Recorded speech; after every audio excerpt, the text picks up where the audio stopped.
అందరికీ నమస్తే.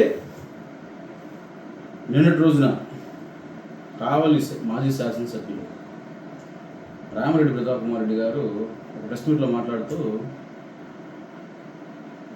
పవన్ కళ్యాణ్ గారు నటించినటువంటి సినిమాలు, ఈ మధ్య నటించిన సినిమాలు హరహర వీరమల్లు, ఓజీ సినిమాలు ఫ్లాప్ అయ్యాయని చెప్పి ఏదో వ్యంగ్యంగా మాట్లాడాడు. నేను ప్రతాప్ కుమార్ రెడ్డి ఒకటే చెప్పదలుచుకున్నాను.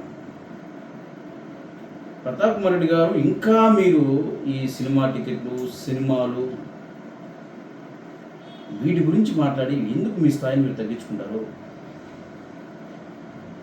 ఓజీ సినిమా అనేది ఈరోజు తెలుగు రాష్ట్రాల్లో ఏ విధంగా ఆడుతుందో, ప్రపంచం మొత్తం తెలుగు ప్రజలు ఎంత ఆదరిస్తున్నారో అందరికీ తెలుసు. అలాంటిది మీరు నిన్న విడుదలైన ఓజీ సినిమా గురించి నిన్న ఉదయం మీరు రివ్యూస్ చెప్తా ఉంటారంటే మీ స్థాయి, మీ ఆలోచన విధానం, మీరు ఎంతగా దిగజారిపోయారో నిన్న రోజున అర్థమైపోయింది. కావ్య కృష్ణారెడ్డి గారు ఇలాంటి చెత్త డైరెక్షన్ నడుస్తున్నాడు, డైరెక్టర్ మార్చుకోవాలని ఏదో మాట్లాడారు. నేను స్ట్రైట్గా మీకు కూడా అడుగుతున్నాను, మీరు అధికారంలో ఉన్న 5 సంవత్సరాలు మీ వెనక ఎలాంటి చెత్త డైరెక్షన్లు మీకు డైరెక్ట్ చేశారో కానీ, మీరు ఈ కావలి నియోజకవర్గం ఏర్పాటు దగ్గర నుంచి ఏ శాసనసభ్యులు ఇచ్చేటువంటి చెత్త పాలన, చెత్త పరిపాలన మీరు చేశారు. అది ఏ మన నియోజకవర్గ ప్రజలను అడిగినా, ఎవరిని అడిగినా చెప్తారు, ఏ మారుమూలకి అడిగినా చెప్తారు, చెత్త పాలన చేశారు. కాబట్టి మీకు మన కావలి నియోజకవర్గ ప్రజలు మిమ్మల్ని చెత్తగా ఓడించి దగ్గర 30,000 పైచులు మెజారిటీ మా కావ్య కృష్ణారెడ్డి గారికి ఇచ్చారు. అయితే నేను ఒకటే మిమ్మల్ని అడుగుతున్నాను, పవన్ కళ్యాణ్ గారు నటించినటువంటి సినిమాల గురించి మీరు మాట్లాడుతున్నారే, మరి రాజకీయంగా మీకు భిక్ష పెట్టింది మెగా ఫ్యామిలీ. మీరు మొట్టమొదటిసారిగా ఎమ్మెల్యేగా పోటీ చేసిందే ప్రజారాజ్యం పార్టీ నుంచి. మీకు అండగా నిలబడింది, మీకు భిక్ష పెట్టింది కూడా మెగా అభిమానులు, మెగా కుటుంబం. అలాంటిది ఈరోజు మీరు మెగా హీరోల మీద విమర్శలు చేస్తూ ఉన్నారు. సరే, ఇబ్బంది లేదు. ఏదో మీరేదో ఫ్లాప్ అని చెప్పిన మాత్రాన ఈరోజు ఓజీ ప్రపంచాన్ని ఎవడు ఆపలేడు. థియేటర్లు ఏ విధంగా సక్సెస్ఫుల్గా నడుస్తుందో, రన్ అవుతుందో, ఈరోజు థియేటర్లు ఏ విధంగా కిక్కిసిపోతాయని మొత్తం చూస్తూనే ఉన్నాడు. అయితే ఒకటి, మాట్లాడేటప్పుడు మన స్థాయిని ఎక్కడా కూడా దిగజార్చుకోకుండా హుందాగా మాట్లాడాలి. మరి మీరు మాట్లాడిన ప్రతిసారి మీ స్థాయిని తగ్గించుకుంటూ 2 సార్లు ఎమ్మెల్యే గెలిచారు. మీరు కావలి నియోజకవర్గంలో 2 సార్లు ఎమ్మెల్యే గెలిచారు. మరి అది మర్చిపోయి సినిమాల గురించి, సినిమాల టికెట్ల గురించి ఎందుకని మీరు దిగజారిపోయి మాట్లాడుతుంటే ఒకసారి ఆలోచన చేసుకోవాలి. నేను స్ట్రైట్గా ఒకటి అడుగుతున్నాను, కావలి ఎమ్మెల్యే గారు కృష్ణారెడ్డి గారు చెత్త డైరెక్షన్లో పనిచేసే పని అయితే ఈరోజు నియోజకవర్గంలో ఇలాంటి అభివృద్ధి పనులు జరగవు. అది మనం కావలి నియోజకవర్గంలో ఎలాంటి అభివృద్ధి జరుగుతుందో ప్రతి ఒక్కరికి తెలుసు. అయితే ఈ విషయం పక్కన పెడితే 2022 ఫిబ్రవరిలో మా నాయకుడు పవన్ కళ్యాణ్ గారు నటించినటువంటి భీమ్లా నాయక్ సినిమా వచ్చింది. ఆ రోజు మీరు మీ చెత్త డైరెక్షన్ తోటి మీ ఈగో హర్ట్ అయిందని రాత్రికి రాత్రి ఒక 2 అధ్యక్షులుగా, పవన్ కళ్యాణ్ ఫ్యాన్స్కి మీరు నిర్ణయించిన 2 వ్యక్తులను అధ్యక్షులుగా, ఉపాధ్యక్షులుగా పెట్టారు. మరి అలాంటి చెత్త డైరెక్షన్లో, చెత్త ఆలోచనలో ఉన్నది మీకు. పిల్ల చేష్టాలతోటి ఆ రోజు రాత్రికి రాత్రి అధ్యక్షులు, ఉపాధ్యక్షులు మార్చి బ్లాక్లో టికెట్లు అమ్ముకున్నారు. పాపం వాళ్ళు ఈరోజు ఎటుపోయారో తెలియదు. ఈ కావలి నియోజకవర్గానికి ఎమ్మెల్యేగా ఉండేది కావ్య కృష్ణారెడ్డి గారు. ఈ కావలి నియోజకవర్గంలో మీ వ్యాపారాలు కానీ, మీ విద్యా సంస్థలు కానీ, మీ నివాసం ఉండేది కూడా కావలిలోనే.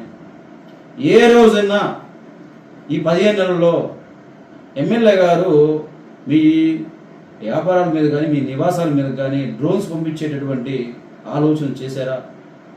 ఈరోజు మీ నివాసం ముందు ఉన్నటువంటి ఖాళీ స్థలం అది ప్రభుత్వం అందరి మీద మీ మనసాక్షి తెలుసు.